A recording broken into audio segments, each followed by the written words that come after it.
Welcome to the audio laboratory. Oh, this is a fun one. Sidechaining actually just means that you take the signal of a track and use it to control something else.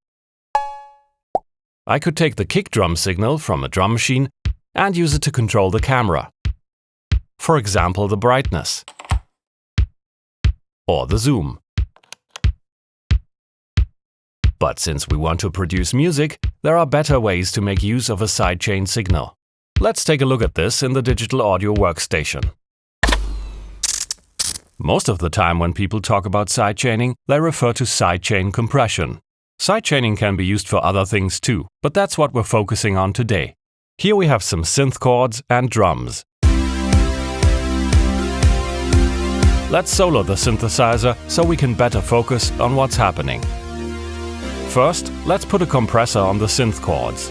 Make sure it's a compressor that actually supports sidechaining. At the moment, the compressor listens to the synthesizer and acts accordingly, as you can see when I adjust the threshold.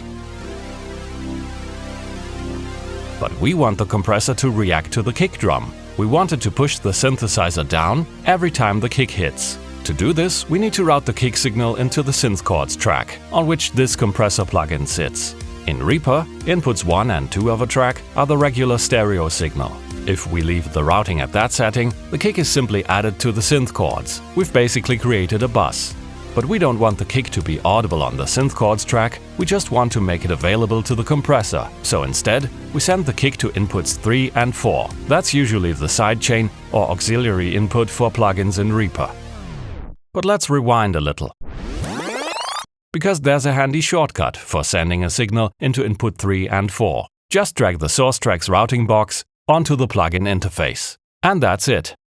Now we just have to tell the compressor to actually use the external sidechain signal. And it starts listening to the kick. Adjust the threshold so the compressor catches every drum hit. Every time the compressor is triggered by the kick, it will push the synthesizer down. You can use the ratio to control how much you want the signal to be attenuated. And the compressor's attack and release allow you to fine-tune how quickly it should react and let go again.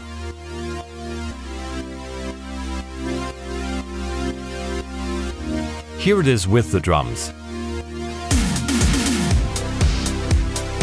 I'll toggle the compressor on and off so you can compare.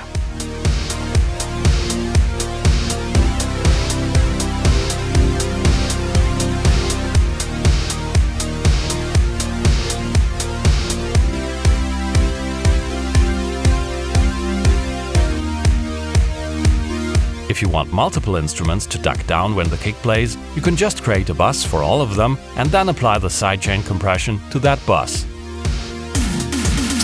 A good recommendation regarding sidechain compression is to not overdo it. The effect can be about as unpleasant as being repeatedly stabbed in the ear with a vacuum cleaner. Or it can introduce some subtle movement and pumping into the beat. Creative decisions aside, this is a very useful tool when mixing. It can create room for one instrument while another one is playing. The competing instrument simply ducks down and gets out of the way. For example, it's very popular to duck down the bass whenever the kick drum is playing. We will also make use of this when mixing dialogue, so watch out for the next flashcards. That's it for this one. Don't hesitate to leave a comment, and if you want to see more videos like this one, subscribe and ring the bell.